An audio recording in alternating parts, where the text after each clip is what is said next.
लिखवालो लाल चुनरी प शेरावाली के लोगो लगालो लाल चुनरी प जदी चल जाइबू माई के नियन हेल्प करती है तो है वॉलंटियर केहू ठाने नहीं दी है तोरा मुनरी प जानू जय माता दी लिखवालो लाल चुनरी प शेरावाली के लोगो लगालो लाल चुनरी प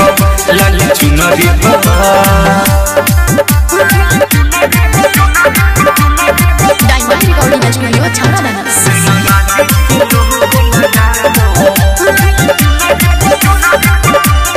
मंदिर के खुली चरण के धूल के ऊपर नहीं पाई दिसी तरफ हो कोनो दिक्कत ना होई साइड होई सब कोई सब हो जाई के तरफ ए सुनो के मंदिर के खुली चरण के धूल के ऊपर नहीं पाई दिसी तरफ हो कोनो दिक्कत ना होई साइड होई सब कोई सब हो जाई के तरफ तू तो भूखल बाडू नवरात हो हमर कुछ देर ला छूटत साथ हो माई दया पर संगे हमरा सुनरी प जानू जय माता दी लिखवालो लाल चुनरी प शेरावाली के लोगो लगालो चुनरी प लाल चुनरी प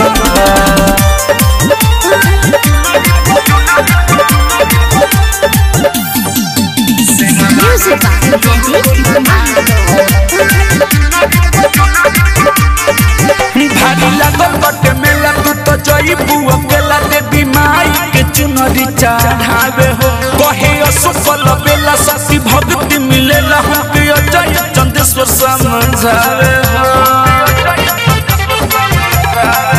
भारी लागल बटे मेला तू तो जइबू अकेला देवी माई के चुनरी चढ़ावे हो कहे असफल बेला सती भक्ति मिलेला हमके अजय चंदेश्वर समझावे हो नाम माई के मनवे में रटो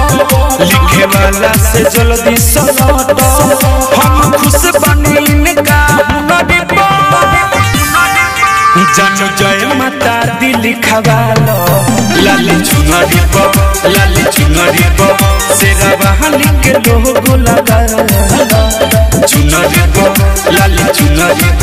जदी चल जाइबू माई के नियन हेल्प करती है तो है वॉलंटियर केहू ठाने नहीं दी है तोरा मुनरी प